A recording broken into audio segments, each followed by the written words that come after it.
rendons gloire et honneur.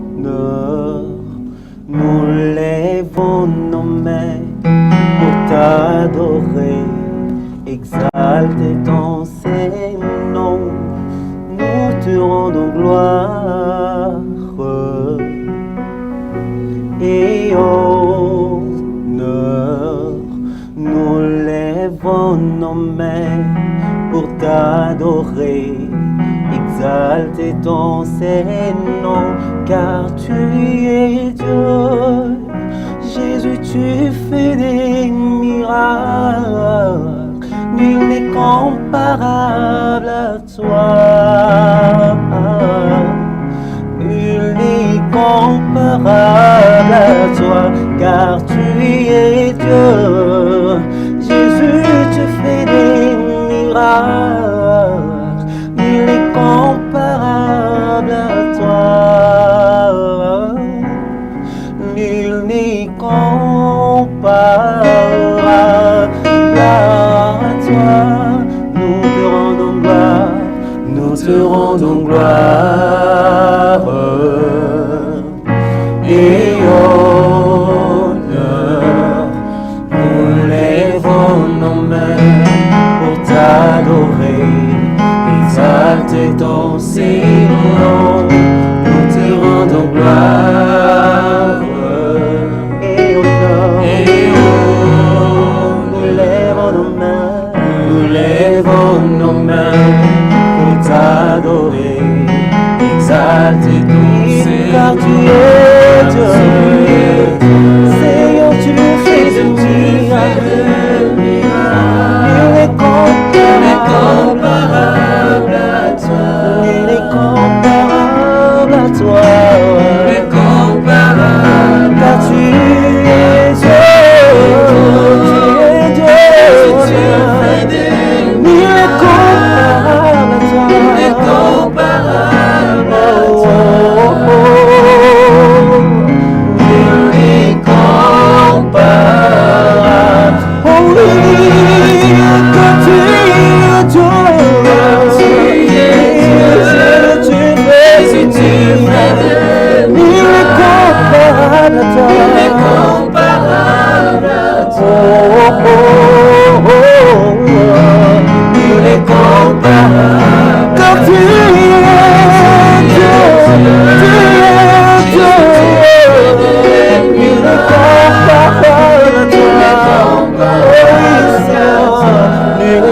Comparable à toi, et comparable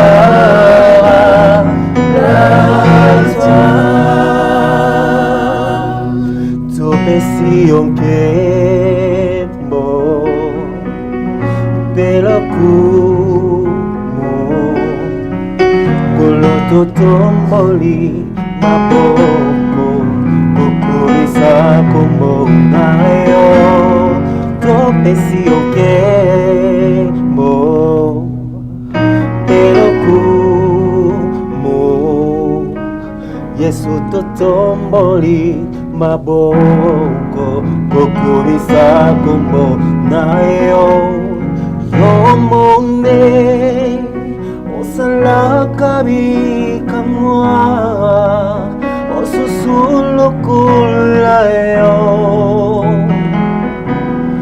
oyo hakukanayo yomonene osala kabikamwa osusulukulayo Yesu oyo hakukanayo azalite.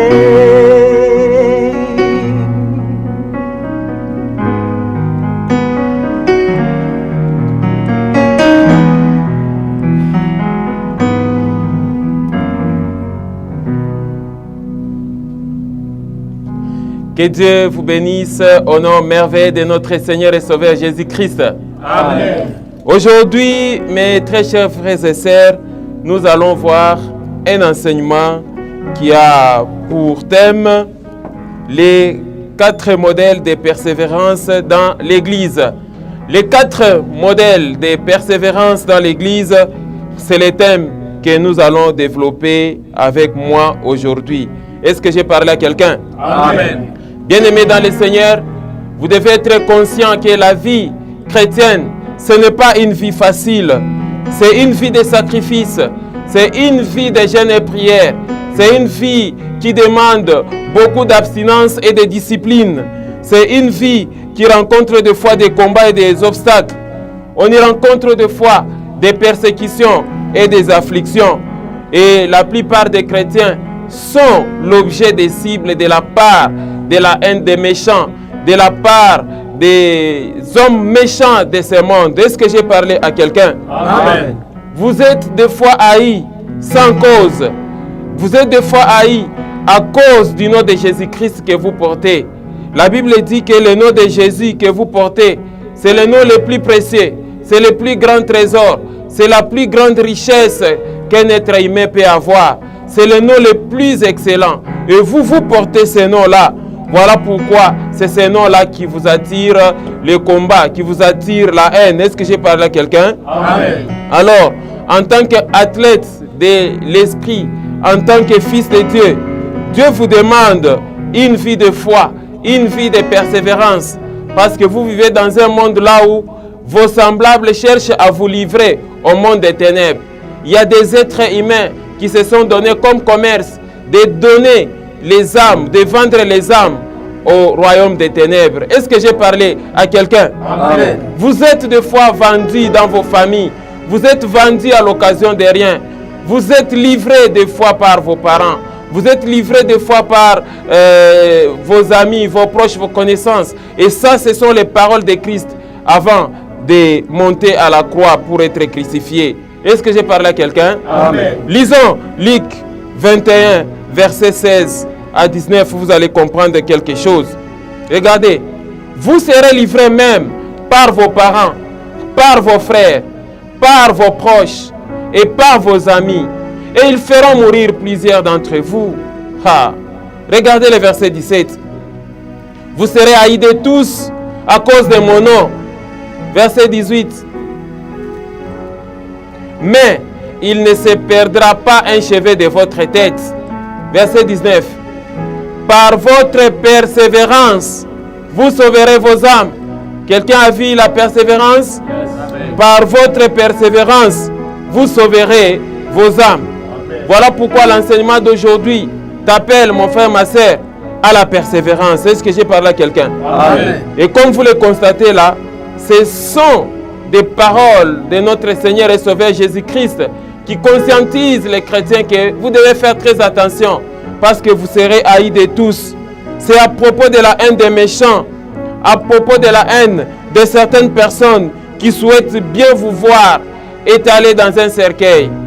Des personnes qui souhaitent vous voir périr, des personnes qui souhaitent vous voir mourir.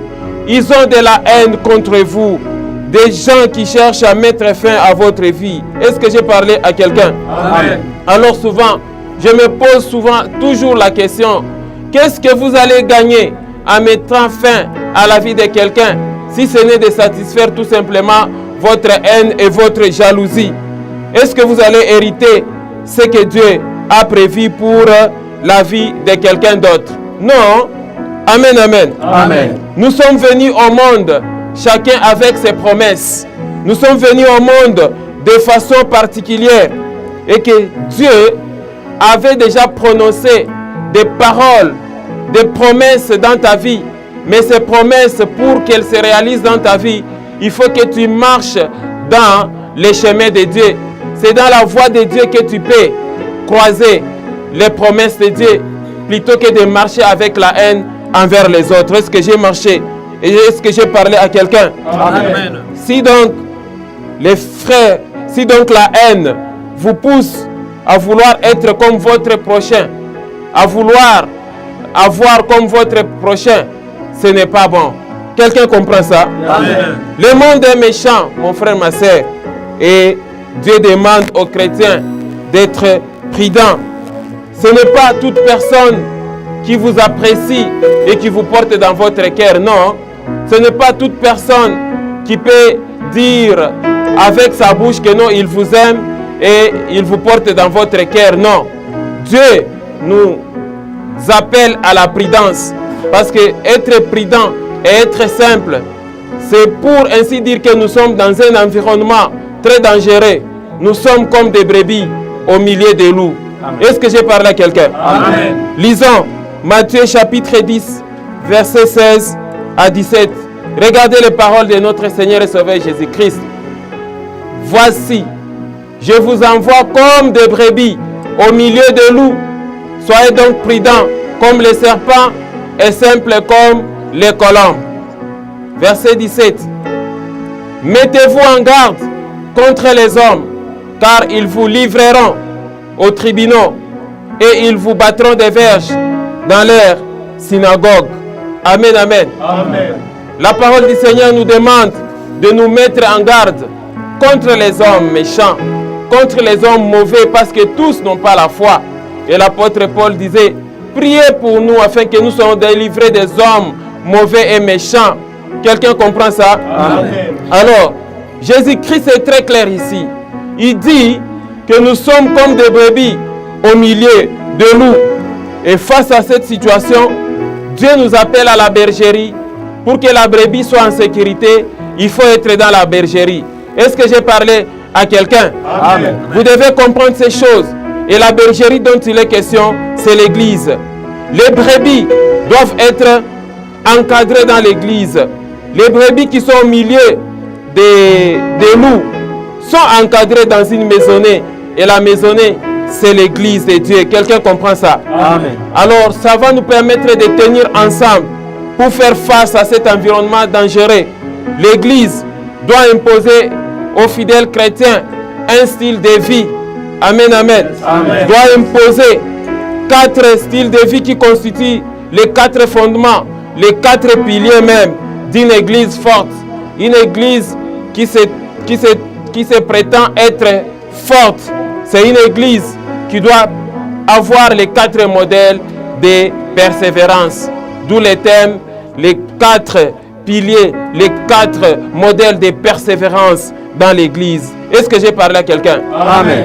Lisons Actes chapitre 2, verset 42, qui nous donne les modèles de l'église primitive. Cette église qui a persévéré dans ces 4 piliers. Je disais encore qu'on a où?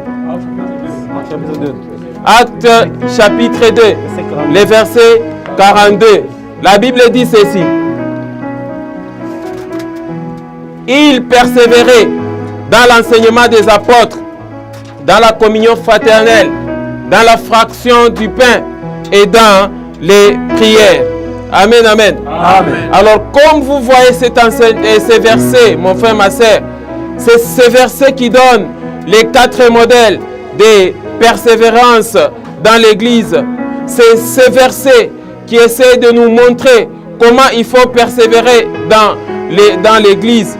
Une église forte doit prétendre, une église forte, c'est cette église-là qui doit persévérer, qui doit avoir les 4 modèles de persévérance, comme nous venons de le voir dans les livres des Actes chapitre 2, les versets 42. Alors, quels sont les 4 modèles de persévérance, mon frère, ma soeur? Voilà les 4 modèles de persévérance. Premièrement, c'est la persévérance dans les enseignements des apôtres. Deuxièmement, la persévérance dans la communion fraternelle. 3. La persévérance dans la fraction du pain. 4. La persévérance dans les prières. Amen, amen. Amen. Voilà une église forte. C'est cette église-là qui doit persévérer dans les 4 piliers, dans les 4 fondements, en tant que brebis au milieu des loups, afin de résister aux attaques du loup ravisseur. Est-ce que j'ai parlé à quelqu'un? Amen. D'ailleurs, la Bible dit que veillez, soyez sobres, veillez, parce que l'adversaire, le diable, rôde comme un lion, rugissant, cherchant qui il dévorera. Alors il faut que l'église soit forte en persévérant dans les 4 piliers. Est-ce que j'ai parlé à quelqu'un? Amen. Notre enseignement aura 2 parties essentielles qui constituent l'ossature même de l'enseignement. Nous aurons 2 parties essentielles dans cet enseignement. Dans la première partie, nous allons voir le concept persévérance. Et dans la deuxième partie, nous allons voir les 4 piliers des persévérances dans l'Église. Amen. Amen. Voilà donc les 2 parties essentielles de notre enseignement d'aujourd'hui. Commençons avec notre premier point de l'enseignement, c'est les concepts persévérance. Amen, amen. Amen. Alors, à chaque fois que vous êtes devant les obstacles, mon frère, ma sœur, Dieu nous appelle à la persévérance. Dieu nous dit toujours de persévérer dans la foi, de persévérer dans la prière. La persévérance est répétée dans plusieurs versets. Là où il dit, fortifie-toi, prends courage, persévère dans les choses de Dieu. Dieu insiste sur la persévérance. Mais avant d'aller plus loin avec cet enseignement, j'aimerais que nous puissions comprendre le concept persévérance. Amen. Amen. Alors, le concept persévérance ou le mot persévérance vient du grec proskarteres, qui signifie adhérer à quelqu'un, être son adhérent, être dévoué ou constant à une cause. Il signifie encore être constamment attentif à, donner un soin incessant à une chose. Il signifie aussi continuer tout le temps dans un lieu. Il signifie se montrer courageux pour ne pas faiblir. Il signifie enfin être d'un empressement constant pour quelqu'un ou pour quelque chose. Voilà ce que signifie les concepts persévérance. Amen, amen. Amen.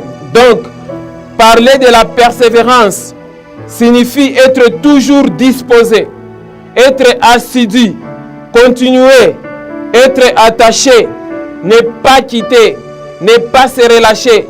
C'est ça la persévérance. Donc ici, un chrétien doit être entièrement appliqué à la parole de Dieu.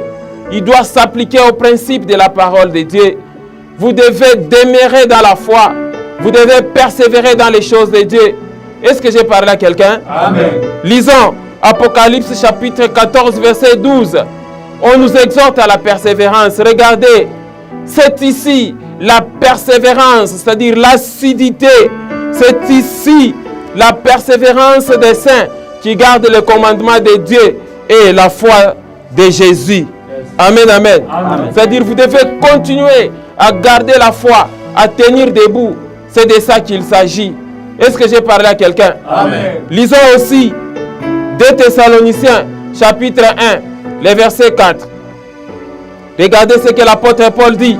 Aussi, nous glorifions-nous de vous dans les églises de Dieu à cause de votre persévérance et de votre foi au milieu de toutes vos persécutions et des tribulations que vous avez à supporter. Amen, amen. Amen. Vous voyez, la vie chrétienne, comme je vous disais, mon frère, ma sœur, elle n'est pas facile.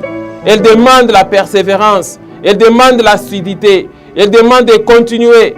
Et c'est comme ça l'apôtre Paul dit que nous nous glorifions de vous à cause de votre persévérance. Nous devons avoir des chrétiens qui viennent dans l'église, qui sont persévérants. Est-ce que je parle à quelqu'un? Amen. Alors, que signifie le mot persévérer? Le mot persévérer. Amen. Amen. Le mot persévérer du latin perseverare, qui signifie demeurer toujours dans la manière d'être.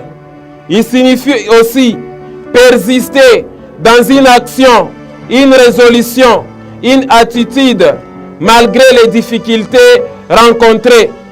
Persévérer, ça signifie demeurer ferme et constant dans un sentiment ou encore une résolution. C'est ça la signification de persévérer. Et on nous demande de persévérer. Est-ce que j'ai parlé à quelqu'un? Amen. Lisons Actes chapitre 14, le verset 22.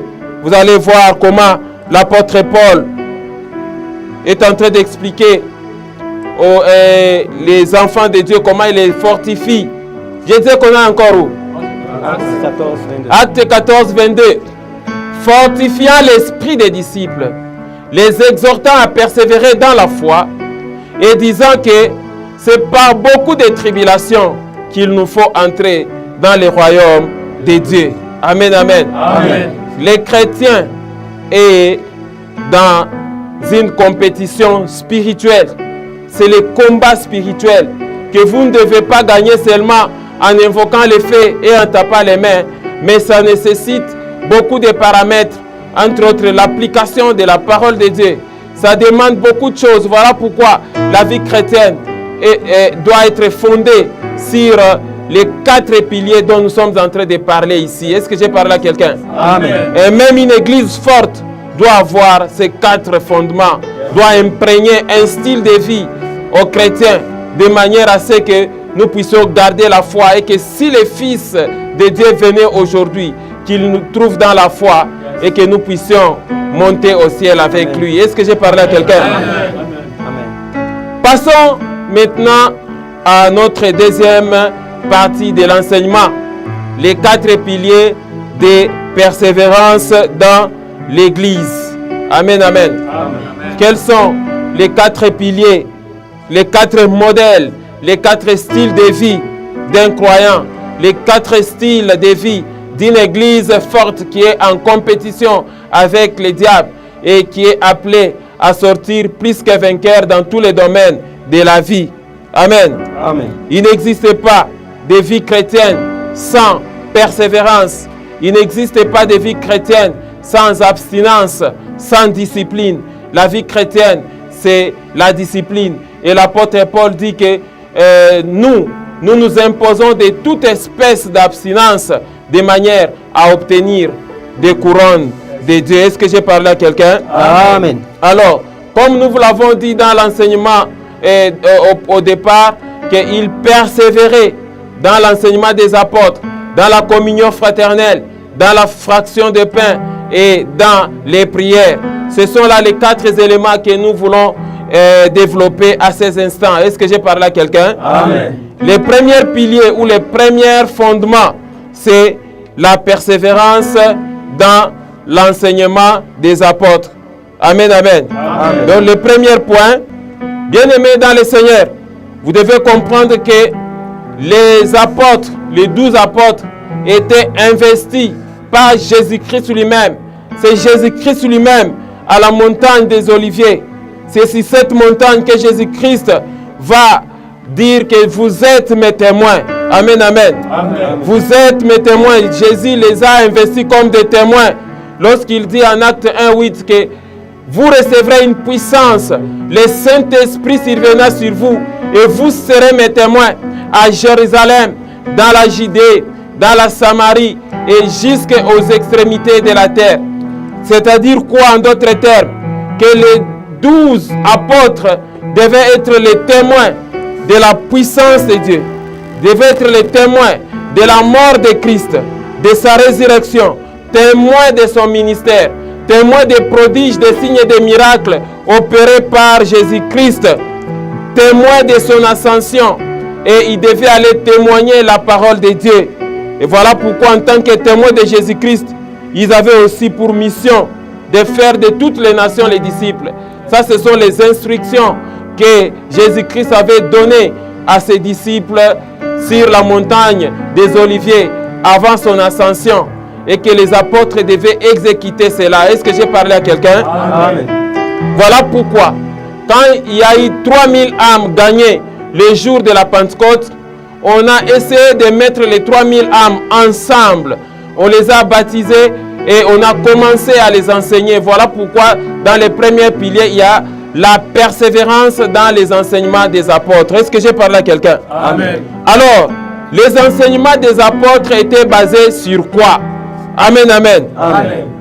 Quand on parle des enseignements des apôtres, premièrement, allez, faites de toutes les nations les disciples.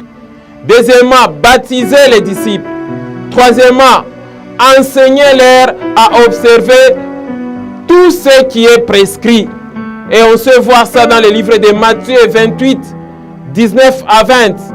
Quand Jésus dit à ses disciples, allez, faites de toutes les nations des disciples, les baptisant au nom du Père, du Fils et du Saint-Esprit, et enseignez-leur à observer tout ce que je vous ai prescrit. Et voici, je suis avec vous tous les jours jusqu'à la fin du monde. Amen, amen. Amen. Parler des enseignements des apôtres, c'est aussi l'autre instruction que Jésus a donnée aux disciples. Allez prêcher la bonne nouvelle à toute la création. On se voit ça en Marc chapitre 16, verset 15. Puis il leur dit, allez par tout le monde et prêchez la bonne nouvelle à toute la création. Parler des enseignements des apôtres, c'est parler du Saint-Esprit. Quand il dit, vous recevez les dons du Saint-Esprit, en Actes chapitre 1, verset 8, mais vous recevrez une puissance, le Saint-Esprit survenant sur vous, et vous serez mes témoins à Jérusalem, dans toute la Judée, dans la Samarie, et jusqu'aux extrémités de la terre. Et brièvement, quand on parle des enseignements des apôtres, c'est parler des écritures et prophéties concernant la venue de Jésus-Christ, sa mission, son ministère, sa crucifixion, sa résurrection, son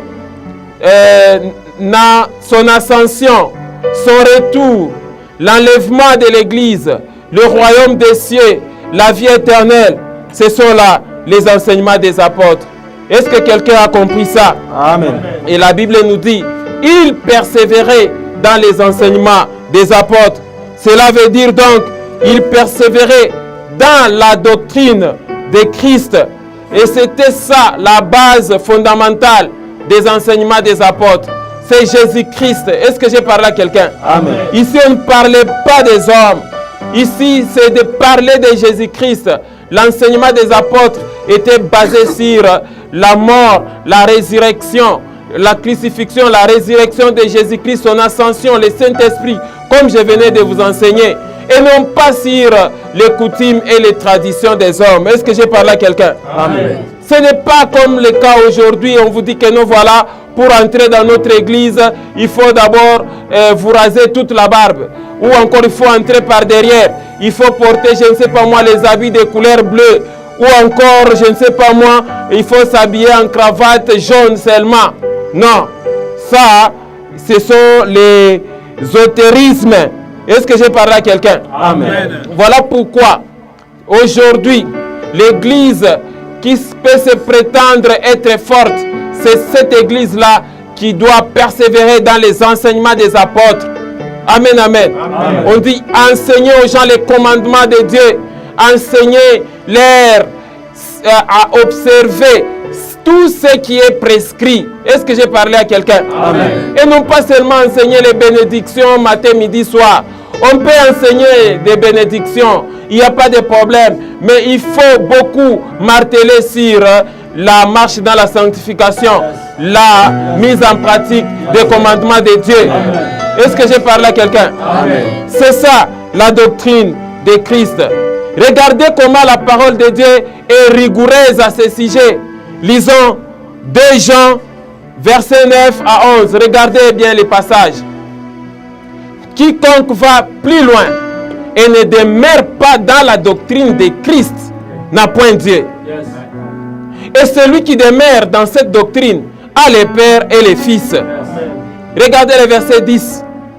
Si quelqu'un vient à vous et n'apporte pas cette doctrine, ne le recevez pas dans votre maison et ne lui dites pas salut. Ah, ça c'est rigoureux, n'est-ce pas? Regardez le verset 11. Car celui qui lui dit salut participe à ses mauvaises œuvres. Amen, amen. Amen. Les chrétiens ont donc besoin des enseignements basés sur Jésus-Christ. C'est Jésus-Christ qui est la pierre angulaire de l'Église. C'est Jésus-Christ qui est le fondement. C'est Jésus-Christ qui doit être le sujet principal de tous les enseignements que nous donnons dans les églises. Est-ce que j'ai parlé à quelqu'un? Notre doctrine, c'est Jésus-Christ. Il ne faut pas amener de fausses doctrines. C'est pourquoi l'apôtre Paul dit, je te recommande, je te rappelle l'exhortation que je défie à mon départ lorsque j'ai été engagé à rester à Éphèse, afin de recommander à certaines personnes de ne pas enseigner d'autres doctrines. Amen. Aujourd'hui, il y a des serviteurs de Dieu qui amènent des coutumes et des traditions dans les églises. Par exemple, organiser un culte et puis vous dites aux gens, venez seulement avec des habits blancs. Ça apporte quoi la foi? Vous venez seulement avec des habits, habillez-vous seulement en couleur rose, vous tous. Ça apporte quoi par rapport à la foi? Amen, amen. Amen. Les problèmes des apparences extérieures n'intéressent pas Dieu. Ce qui impressionne Dieu, c'est le cœur. Dieu regarde au cœur. Un cœur qui pratique la parole, un cœur qui aime Dieu. Amen. Amen. Amen. Aussi, à l'occasion d'un culte, on vous dit que non, voilà, pour ce qui concerne, je ne sais pas moi, l'action ou encore l'adoration qui aura lieu ce dimanche, nous imposons à tous les chrétiens de venir, de s'habiller, par exemple, en bleu-blanc. Ça n'a pas de sens dans la parole. Est-ce que j'ai parlé à quelqu'un? Amen. Que tout le monde soit en blanc, comme ça, parce que la couleur blanche, c'est la sainteté. Amen, amen. Amen. Tout ça, ça n'impressionne pas Dieu. Ce n'est pas parce que la couleur blanche signifie la sainteté. Donc, on doit imposer les chrétiens que non, bon, voilà, nous avons un culte spécial. Habillez-vous, vous tous, en couleur blanche ou bien en couleur rose ou bien encore en couleur, je ne sais pas moi, jaune, tout ça. Ça n'a rien à voir avec la foi. Est-ce que j'ai parlé à quelqu'un? Dieu regarde au cœur. Quelqu'un comprend ça? Amen.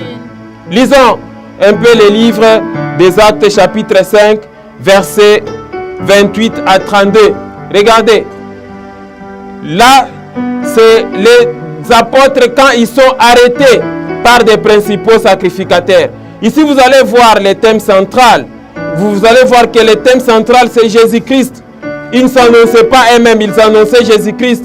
C'était ça le travail des apôtres. Et c'est comme ça qu'ils ont rempli Jérusalem de leurs enseignements. Amen, amen. Amen. Je disais encore qu'on aille où? Acte 5. Acte chapitre 5. Regardez les versets 28 à 32.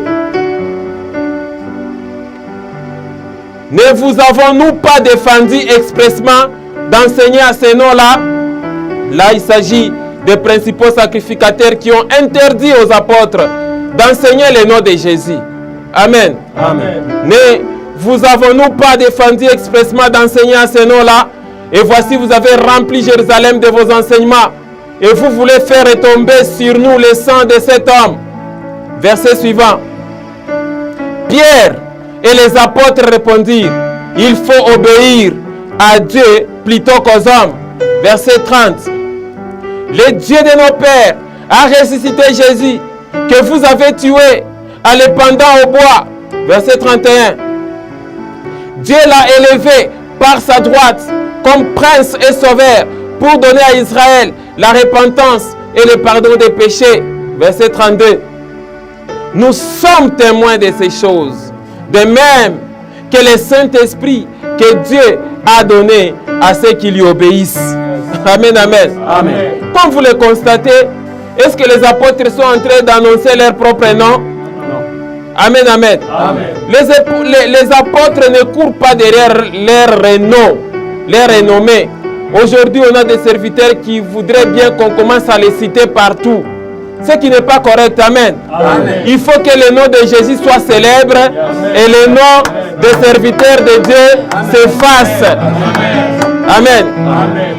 J'aime bien, j'ai suivi l'enseignement là qui dit que tous les noms disparaissent. Amen. Seulement le nom de Jésus soit glorifié et que soit célèbre. Amen. Amen. Amen. C'est ça. Et ça, c'est une exhortation aux serviteurs de Dieu. Ça ne sert à rien de courir derrière des célébrités.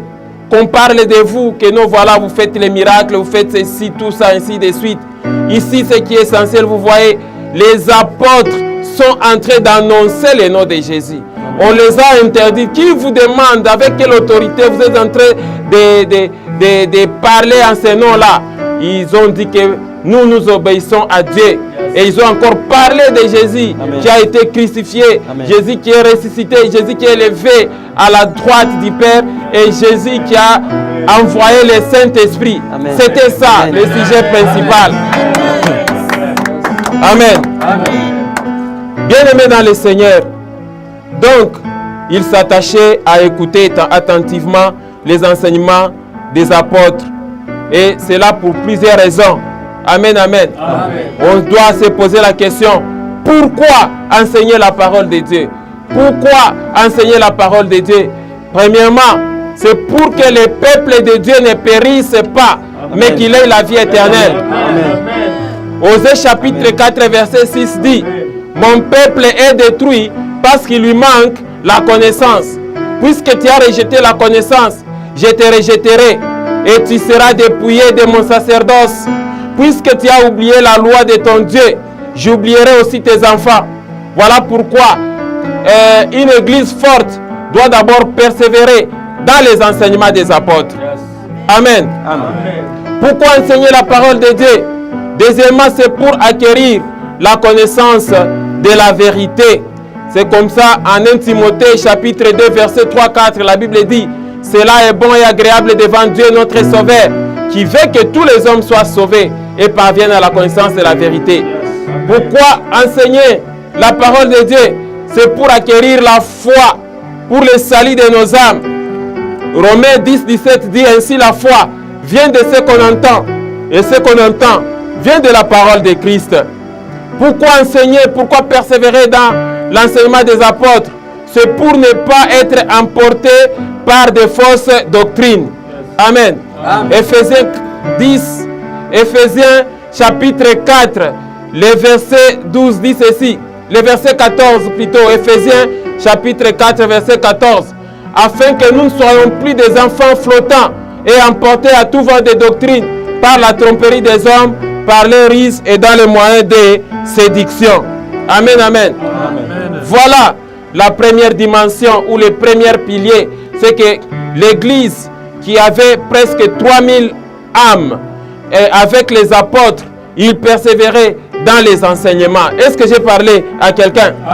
Et aujourd'hui, l'Église qui peut se prétendre être forte doit persévérer dans les enseignements. Une Église doit avoir un collège des anciens qui enseignent la parole, qui enseignent la doctrine. Est-ce que j'ai parlé à quelqu'un? Et la vraie doctrine, c'est Jésus-Christ. Amen. Amen. On ne vous empêche pas aussi de prendre les thèmes dans les Anciens Testaments. Amen, amen. Même si vous ramassez un thème dans les Anciens Testaments, ne terminez pas l'enseignement sans parler de Jésus-Christ. Amen. Parce que la Bible dit que ce qui a été écrit d'avance, l'a été pour notre instruction. Aussitôt vous avez parlé, je ne sais pas moi, des enfants de Jacob, il faut toujours revenir au pilier, au sujet principal de la parole de Dieu, c'est Jésus-Christ. Parce que Jésus-Christ, c'est le sujet principal de la parole de Dieu, de Genèse à Apocalypse. Amen. Amen. Oui, tout livre de la Bible, de Genèse à Apocalypse, parle aussi de Jésus-Christ. Amen. Amen. Amen. Passons au deuxième pilier, rapidement. Le deuxième pilier, ou encore le deuxième fondement d'une église forte, c'est la persévérance dans la communion fraternelle. Amen, amen. Amen. La persévérance dans la communion fraternelle, c'est le deuxième pilier ou le deuxième fondement des styles de vie d'une église forte. Alors, que signifie communion fraternelle? La communion du grec koinonia ou encore koinos signifie union de ceux qui ont la même religion, commun à plusieurs personnes, ou la participation des chrétiens à l'assistance que l'on doit au saint. Communion, ça signifie aussi garder la communion avec Dieu, avec Jésus et avec le sang de Jésus, ou encore communion aux souffrances de Christ. Amen, amen. Amen. Voilà donc ce que ça signifie communion. Bien-aimés dans le Seigneur. Donc quand on parle de la communion fraternelle, ça a un sens vraiment large. Les chrétiens de l'Église primitive ont persévéré dans la communion fraternelle. C'est-à-dire, ils s'attachaient à vivre en communion avec Dieu, en communion les uns les autres. Et c'était la communion fraternelle. Et ils participaient donc au rayonnement de l'Église. La communion fraternelle, c'est la vie en famille dans l'Église. Donc nous avons une foi commune, un salut commun, notre communion avec Dieu, c'est-à-dire notre foi commune. Jésus-Christ, c'est le dénominateur commun. Amen. Voilà pourquoi ils ont avancé dans la communion fraternelle. Est-ce que j'ai parlé à quelqu'un? Amen. Alors, dans cette communion, il faut comprendre la communion verticale et la communion horizontale. Alors, la communion fraternelle verticale sous-entend. La communion fraternelle verticale sous-entend, premièrement, la communion avec Dieu et avec son Fils Jésus-Christ. C'est ce qui est écrit en 1 Jean chapitre 1 verset 3 qui dit « Ce que nous avons vu et entendu, nous vous l'annonçons à vous aussi, afin que vous aussi vous soyez en communion avec nous. Or, notre communion est avec le Père et avec son Fils Jésus-Christ. » Voilà la première communion fraternelle. Deuxième communion fraternelle, c'est la communion au sang du Christ. On peut voir ça en 1 Corinthiens chapitre 10 verset 16. La Bible dit « La coupe de bénédiction que nous bénissons, n'est-elle pas la communion au sang de Christ? Le pain que nous rompons, n'est-il pas la communion au corps du Christ? » Amen. Amen. Troisième signification de la communion fraternelle, c'est la communion aux souffrances de Christ. Paul exprime ça en Philippiens 3:10, afin de connaître Christ et la puissance de sa résurrection et la communion de ses souffrances, en devenant conforme à lui, en sa mort, pour parvenir. Amen, amen. Amen. Voilà la signification, la première signification de la communion fraternelle. C'est-à-dire, aussitôt les disciples ou les fidèles chrétiens qui ont été gagnés le jour de la Pentecôte ont été baptisés, ils étaient appelés à suivre les enseignements des apôtres et aussi on les apprenait à vivre en famille. On les apprenait aussi à garder la communion avec Dieu. Est-ce que j'ai parlé à quelqu'un? Amen. Ils devaient pratiquer les commandements pour être dans une communion parfaite avec Dieu, dans cette communion verticale. Est-ce que j'ai parlé à quelqu'un? Amen. Dans l'entretemps aussi, ils étaient obligés ou ils étaient exhortés à la communion horizontale. La communion fraternelle horizontale a comme soubassement l'amour. Amen, amen. C'est-à-dire l'amour devait régner entre eux. C'est ça la communion fraternelle horizontale. On sait voir ça en 1 Thessaloniciens 4:9. La Bible dit, pour ce qui est de l'amour fraternel ou de la communion fraternelle, vous n'avez pas besoin qu'on vous en écrive, car vous avez vous-même appris de Dieu à vous aimer les uns les autres. Amen. Amen. On peut voir ça dans le livre des Romains, chapitre 12, le verset 10. La Bible dit, par amour fraternel ou par communion fraternelle, par amour fraternel, soyez pleins d'affection les uns pour les autres. Par honneur, ils aient des prévenances réciproques. 1 Pierre chapitre 1 verset 22 dit, ayant purifié vos âmes en obéissant à la vérité pour avoir un amour fraternel sincère, aimez-vous ardemment les uns les autres de tout votre cœur. Et 1 Pierre chapitre 3 verset 8 dit, afin soyez tous animés des mêmes pensées et des mêmes sentiments, pleins d'amour fraternel, de compassion et d'humilité. Amen, amen. Amen. Alors, quand on parle des disciples qui persévéraient, l'Église persévérait dans la communion fraternelle, ça voudrait dire que l'amour régnait au milieu d'eux. Est-ce que j'ai parlé à quelqu'un? Amen. Voilà pourquoi l'amour doit régner dans nos églises aujourd'hui. Est-ce que je parle à quelqu'un? Amen. Il ne faudrait pas que quand les chrétiens quittent leur famille et qu'ils entrent dans votre église, ils trouvent encore de la haine, ils trouvent encore des combats dans l'église. Ce n'est pas correct. Quelqu'un comprend ça? Amen. Alors, d'une manière synthétique, voilà ce que vous pouvez retenir de la communion fraternelle. Ça veut dire la communion verticale et la communion horizontale. Et la communion verticale, cela veut dire communion avec Dieu. Et la communion horizontale, ça signifie réunion de culte, visite familiale, amour les uns les autres, ou encore harmonie de vie avec la communauté. Est-ce que j'ai parlé à quelqu'un? Amen. C'est ça, donc la signification de la communion fraternelle. Quand on dit ils persévéraient dans la communion fraternelle, c'est-à-dire ils avaient une communion d'abord verticale envers Dieu, c'est-à-dire ils ne péchaient point. Et ensuite, ils s'aimaient les uns les autres. Quelqu'un comprend ça? Amen. Passons actuellement à notre troisième pilier. Notre troisième pilier, c'est la persévérance dans la fraction du pain. Et la Bible dit qu'il persévérait aussi dans la fraction du pain. Amen, amen. Amen. Bien-aimés dans le Seigneur, quand on parle de la fraction du pain, cela fait partie du sacrement du corps et du sang du Christ. Et ça fait référence au repas de la Pâque que Jésus-Christ a célébré lors de la Sainte Seine. Amen, amen. Amen. C'est pourquoi la Bible dit qu'il persévérait aussi dans la fraction du pain. Vous ne devez pas être dans une église là où on ne célèbre jamais la Sainte Seine. Je parle à quelqu'un? Amen. Une église doit aussi avoir une journée de célébration de la Sainte Seine. Parce que Jésus-Christ lui-même l'avait dit, faites ceci en mémoire de moi. Amen. Et chaque fois quand vous le ferez, vous êtes en train de publier la mort de Christ. Vous êtes en train d'annoncer la mort de Christ, sa résurrection, jusqu'à ce qu'il vienne. Est-ce que j'ai parlé à quelqu'un? Lisons Matthieu chapitre 26, versets 25 à 28. Judas qui les livrait prit la parole et dit, « Est-ce que c'est moi, Rabbi ?»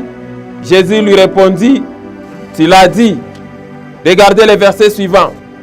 Pendant qu'il mangeait, Jésus prit les pains, prit du pain, et après avoir rendu grâce, il les rompit et les donna aux disciples en disant, « Prenez, mangez, ceci est mon corps. » Verset 27. Il prit ensuite une coupe, et après avoir rendu grâce, il la leur donna en disant, « Buvez-en tous. » Verset 28. « Car ceci est mon sang, le sang de l'alliance qui est répandu pour plusieurs, pour la rémission des péchés. » Amen, amen. Amen. Participer à la Sainte Seine signifie aussi se décider d'abandonner la mauvaise voie. Amen, amen. Amen. Ça signifie aussi la persévérance dans la fraction du pain, c'est participer à la Sainte Seine. Mais ça signifie aussi de se décider de marcher dans la sanctification. Donc la Sainte Seine, ce n'est pas une simple habitude. On ne peut pas participer à la Sainte Seine par simple habitude, mais c'est un temps de réflexion et d'adoration. Il faut aussi s'éprouver soi-même, c'est-à-dire il y a une discipline à observer avant et après avoir participé à la table du Seigneur. Est-ce que j'ai parlé à quelqu'un? Amen. Nous pouvons lire 1 Corinthiens chapitre 11 versets 20 à 28. Ici Paul nous exhorte qu'il faut vraiment éprouver votre cœur. Regardez, lors donc que vous vous réunissez, ce n'est pas pour manger les repas du Seigneur. Verset 21. Car quand on se met à table, chacun commence par prendre son propre repas et l'un a faim tandis que l'autre est ivre. Ah, c'était du désordre ça à Corinthe. N'avez-vous pas de maison pour y manger et boire? Ou méprisez-vous l'église de Dieu et faites-vous honte à ceux qui n'ont rien? Que vous dirai-je? Que vous louerai-je? En cela, je ne vous loue point. Verset 23. Car j'ai reçu du Seigneur ce que je vous ai enseigné, c'est que le Seigneur Jésus, dans la nuit où il fut livré, prit du pain. Verset suivant.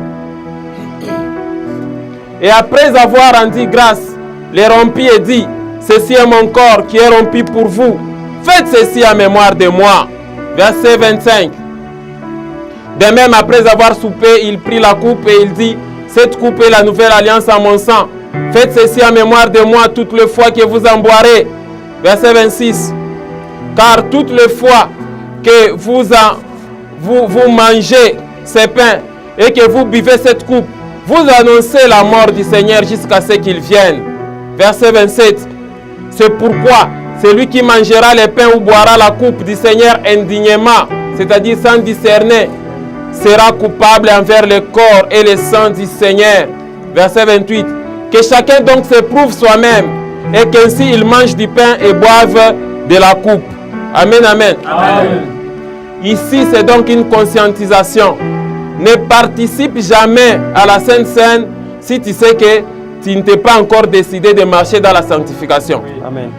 Participer à la Sainte Seine signifie prendre de grandes décisions, d'arrêter tes impudicités nocturnes et journalières, d'arrêter la vie de débauche et de prendre des décisions de marcher dans la sanctification. Amen. Amen. Sinon, si vous mangez indignement, la Bible dit que c'est pourquoi parmi vous, il y a des malades et des infirmes et qu'un grand nombre sont morts. Amen, amen. Amen. Vous devez vous éprouver. C'est un repas d'amour où l'on manifeste son attachement au Seigneur et sa communion avec les frères et sœurs qui y participent. C'est le renouvellement de l'engagement à respecter Dieu. Vous vous engagez à pratiquer les commandements. Amen, amen. Amen. C'est ça les repas que du Seigneur. Quand vous buvez la coupe et que vous mangez le pain, ça veut dire que vous prenez la décision de marcher dans la sanctification. Ne prenez jamais, ne participez jamais à la Sainte Seine par habitude seulement. Est-ce que j'ai parlé à quelqu'un? Amen. Et que signifie encore persévérer dans la communion fraternelle et plutôt dans la fraction du pain? Ça signifie aussi partager un repas ordinaire avec ses frères et sœurs. C'est aussi une fraction de pain en tant qu'expression de notre communion avec le Seigneur, avec les frères en Christ. Amen. Amen. Lisons Actes chapitre 2, verset 46. La Bible elle est très claire. Regardez, ils étaient chaque jour tous ensemble. Amen. Amen. Ils étaient chaque jour tous ensemble, assidus au temple. Ils rompaient les pains dans les maisons et prenaient leur nourriture avec joie et simplicité du cœur. C'est ça la communion fraternelle. Amen. Regardez Actes chapitre 20, verset 7. Le premier jour de la semaine, nous étions réunis pour rompre les pains. Paul, qui devait partir le lendemain, s'entretenait avec les disciples et il prolongea son discours jusqu'à minuit. Paul était rassasié. Amen, amen. Amen. Il était rassasié, il avait la force d'enseigner aussi la parole. Est-ce que j'ai parlé à quelqu'un? Amen. Alors, qu'est-ce que nous pouvons retenir d'une manière synthétique de la fraction du pain?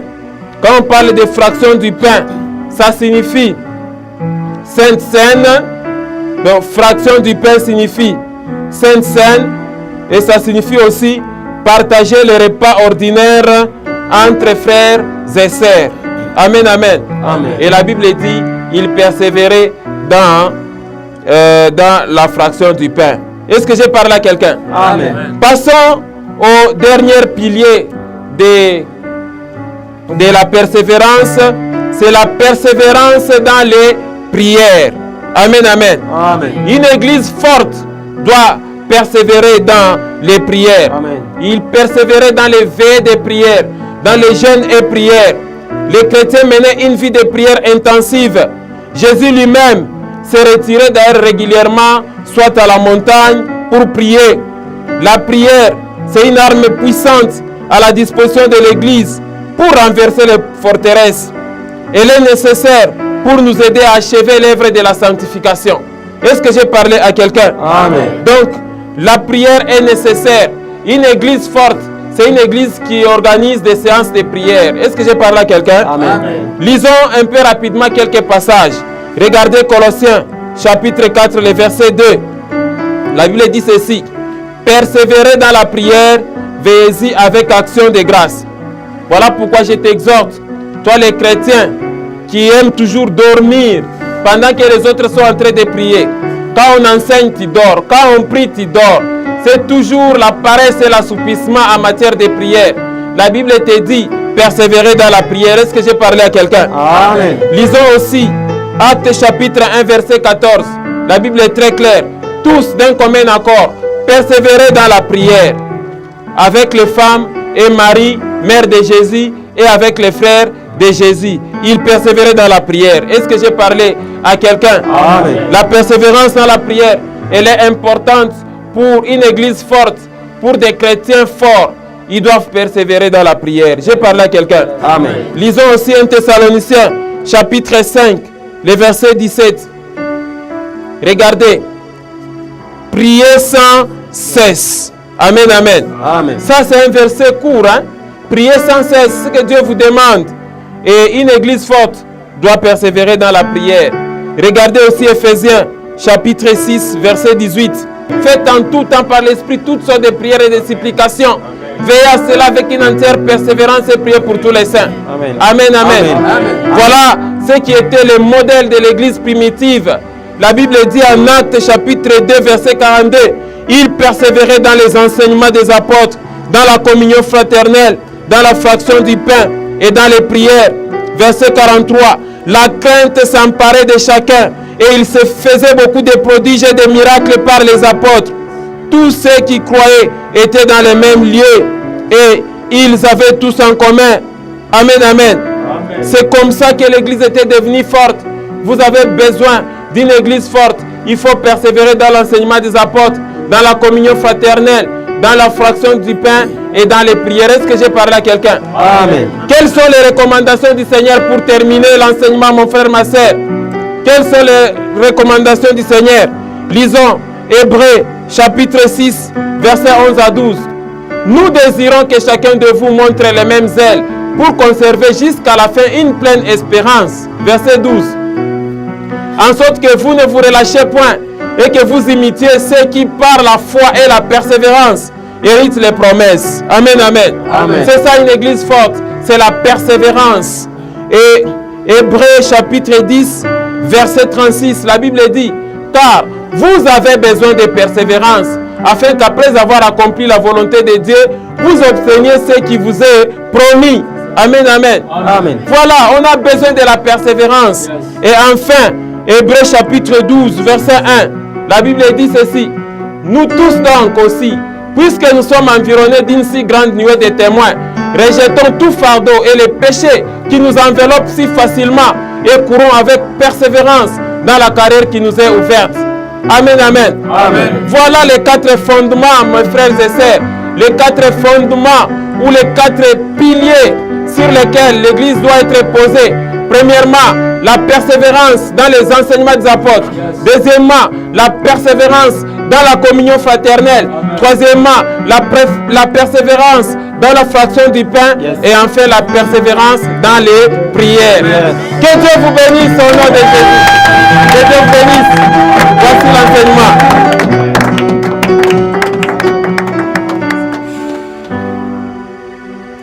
Kombo na Yesu. Izali kwa kombo na Yesu.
qui peut nous préserver de toute chute, soit force, honneur et gloire.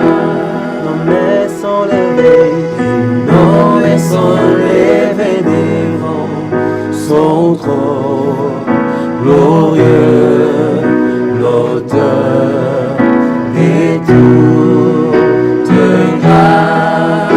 À celui qui peut nous préserver de toute chute, soit force, honneur